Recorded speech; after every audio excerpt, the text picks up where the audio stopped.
I purchased a really simple and useful tool. This is a handheld manual wire stripper. I said I purchased it, which means I'm not trying to promote this product and shove it down your throat. No. The real reason for making this video is I was trying to get to a solution where I could strip a lot of copper wires, but I could not find a cheap and a easy solution for that. I mean, a lot of products that I saw were quite expensive. I had to do a little bit of digging, and I bumped into this product, and I could not find any relevant videos or on how to use this or any reviews. So I took a leap of faith. I purchased it, I used it, and I'm quite happy with the results, and hence I'm making this video.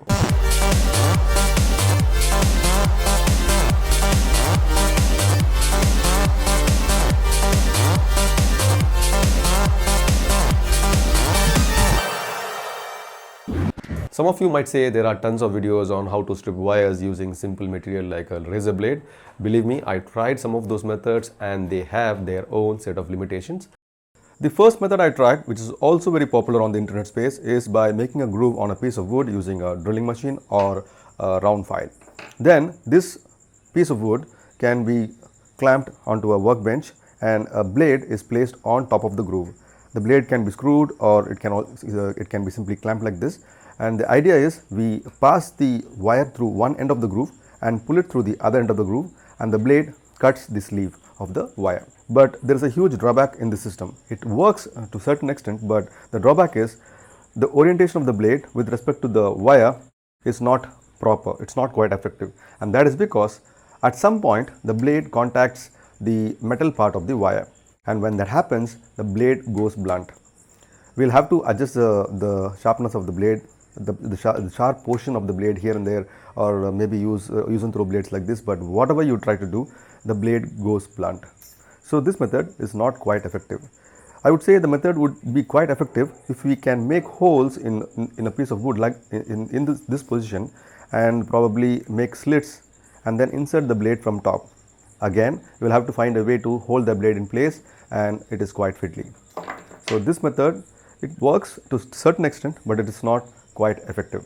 This is another popular method I found on YouTube, but I did not make this device because I had my own doubts, and I hope I'm not wrong. So this is how this apparatus works. There are two conical gears and there is a circular kind of a blade, something like a pizza cutter, and the wire, it slides from one side of this apparatus to the other side, and you have some kind of a cranking mechanism, or it can be attached to a drilling machine or something. Now the drawback that I see is also the distance between this point can be adjusted, so that because this is a conical shape, you can accommodate different diameter wires, and the height can be adjusted, and the blade will sit on the center of the wire and slit it. Now the drawback that I see is that the wires, they may move to sides, and the entire length of wire may not be slit properly, which kind of is a problem.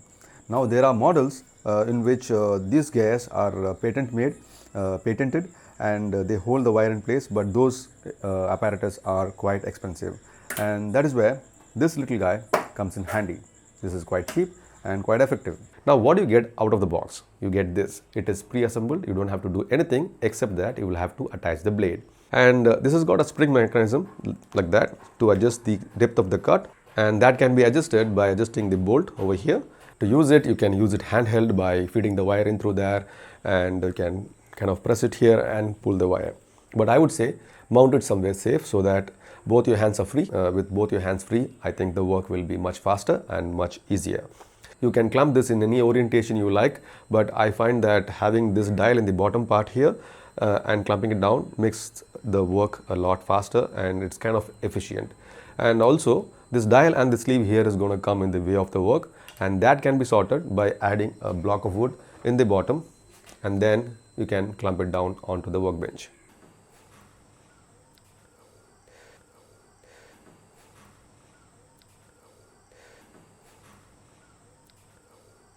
The tool is now clamped to a workbench, nice and firm. My both hands are free, so I can feed the wire. See, with wires which are old, there is going to be a lot of kinks and stuff like that. So it's best that you use both your hands and try to straighten up the wire when it is being fed through that small hole over there. And if you see, there are lots of holes here corresponding to the diameter of wires we can get in the market, most of them. You will have to open this dial knob here and set the right kind of hole and make sure that it lines up with the blade. The blade should be able to go into the center of the slot over there. And then tighten it up. You can always come back and adjust the depth of the cut. You can also adjust it by your pressure here, and it's important because we don't want to bite into the metal part of the wire. If that happens, it will blunt the blade much faster. We just want to cut the sleeve and strip the wire. Alright, I've got a wire now. Let me just check which of these holes corresponds. I think we got the right hole there. So what we do is we feed the wire through the hole from the rear end, and let me grab a plier or something to grab the wire. I'll press it down and gently grab the wire.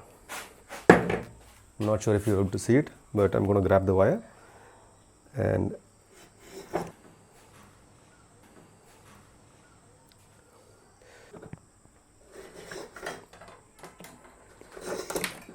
that's it. What we can do is you can open the slit there and then give it a nice tug.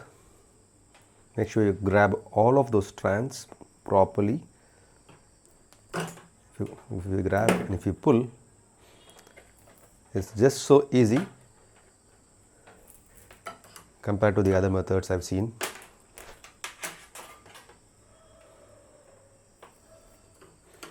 There we go.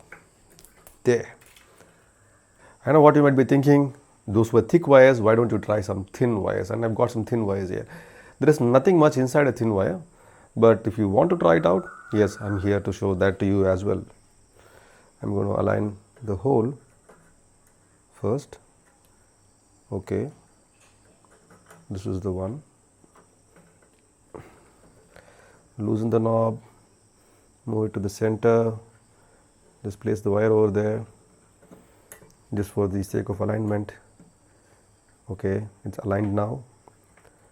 Tighten the knob, push the wire all the way back, grab my pliers, press it down from the top and I pull the wire. There you go. Now for this what I do is I take a wire stripper, the regular wire stripper, not the one I'm talking about, and then grab the wire like that. It's so hard to see such tiny things on the camera.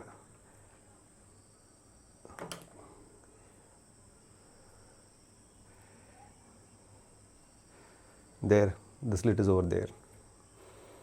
If I push it like that and watch it closely, there I've got some strands of copper wire. This is going to barely make up any weight, but if you go by the idea of little drops of water make a mighty ocean, then this might be of some good use. The wire is just about the thickness of the blade itself. I wonder how it's going to cut.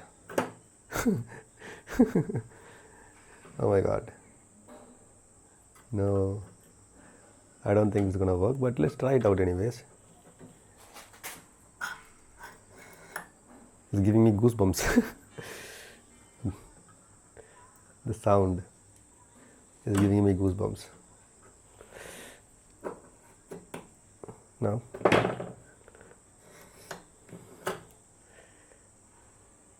all right, it does something, but will it help me strip this? Oh, it does. You can actually.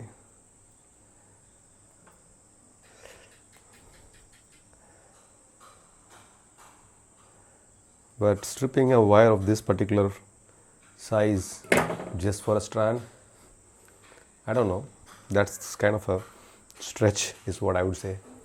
I would say just skip the size of wires which are the first 3 slots. It's not worth it. And after that, I think you're in for a treasure.